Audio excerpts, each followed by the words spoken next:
Aku nggak suka belajar sambil duduk. Aku suka jalan-jalan, tapi aku suka belajar. Kaki pusing, lebih asik menggambar. Setiap anak berhak memperoleh pendidikan tanpa perbedaan, termasuk anak dengan disabilitas. Aku tutup kuping, bukan nggak mau dengar sama bu guru, karena aku nggak tahan dengar soal teman-teman yang ribut. Aku kurang suka pelajaran matematika, aku lebih suka membaca sama main basket. Bu Guru, aku nggak bisa melihat, tapi aku tetap ingin belajar. Di sekolah inklusif, kami para guru paham bahwa anak-anak berkebutuhan khusus mempunyai potensi untuk dikembangkan. Hanya saja cara belajar mereka yang berbeda. Perbedaan dalam proses belajar bukan halangan untuk mengembangkan potensi. Sekolah inklusif, sekolah untuk semua anak.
Semangat Sumpah Pemuda selalu menginspirasi pemuda Indonesia untuk memajukan negeri ini. Semangat ini juga ada dalam diri seorang pemuda di Yogyakarta yang sejak kecil berjuang melewati masa sulitnya sebagai anak berkebutuhan khusus.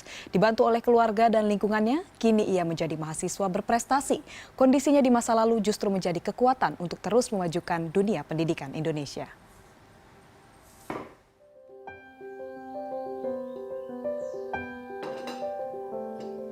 Sarapan pagi seperti ini selalu menjadi momen penting bagi Ningrum dan Gifar untuk saling bercerita. Pasalnya, setelah semakin dewasa, putra sematawayangnya cukup sibuk dengan kegiatan-kegiatan di kampus. Namun, kemandirian pemuda 21 tahun ini sangat disyukuri Ningrum. Gifar kecil adalah anak dengan kebutuhan khusus. Ningrum baru menyadari anaknya berkebutuhan khusus setelah Gifar berusia 3 tahun. Jujur pada saat itu saya seperti selayaknya ibu yang lain pasti cemas. Kok anakku sendiri nggak bisa ya seperti ini gitu kan. Sempat cemas banget. Misalnya menghafal warna aja kok nggak hafal-hafal. Kemudian merasakan sesuatu aja tidak bisa peka seperti itu. Contoh asin, manis, dia nggak tahu. Kemudian urutan ya, sesuatu yang berurutan lah, misalnya angka mungkin seperti itu, kebalik-balik semuanya.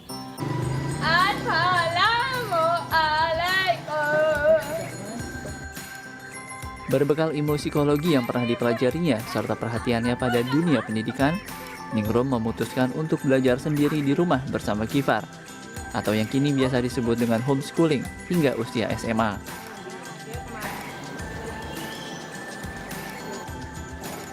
Tak hanya di rumah, kesempatan yang diberikan kepada Gifar di sekolah formal pertamanya juga berperan penting dalam proses aktualisasi dirinya. Gifar memilih jurusan bimbingan dan konseling, Fakultas Keguruan dan Ilmu Pendidikan Universitas Ahmad Dahlan, Yogyakarta. Meski masa lalunya berbeda dengan anak-anak lainnya, kondisi Gifar tak berbeda dengan mahasiswa lainnya. Gifar pun telah menorehkan sejumlah prestasi di tingkat nasional, seperti Lomba Teknologi Informasi, Lomba Esai, dan Lomba Karya Tulis Ilmiah. Itu belum termasuk presentasi karya di sejumlah event kelas internasional. Berbekal anugerah spesial dari Tuhan dan juga prestasinya hingga hari ini, Gifar masih menyimpan banyak cita-cita.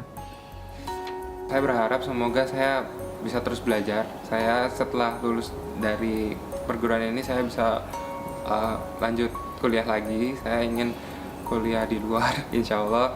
Kalau diberi kesempatan, diberi rezeki, saya ingin lanjut kuliah. Lalu saya berharap rencana ke depan saya ingin lebih banyak sharing seperti itu. Semangat Gifar dan dukungan keluarga dan lingkungannya ini mengingatkan kembali semangat Sumpah Pemuda tahun 1928 yang menjadi embrio bagi kemerdekaan Indonesia tahun 1945. Dan inilah pesan Sumpah Pemuda dari pemuda Indonesia yang tak pernah malu dengan kondisi spesialnya di masa lalu sebagai anak berkebutuhan khusus. Teruslah menjadi pemuda yang selalu optimis, selalu gigih, selalu optimis, selalu gigih, selalu konsisten untuk terus belajar, untuk terus berkarya. Karena ketika kegigihan itu terus dilakukan, ketika selalu konsisten dalam berkarya, ketika selalu optimis, maka akan sampai pada satu titik di mana diri kalian itu menjadi seorang yang bermakna, jadi seorang yang bermanfaat, dan menjadi seseorang yang benar-benar berarti bagi kehidupan kalian maupun kehidupan orang lain. Hendrawan Setiawan, Yogyakarta.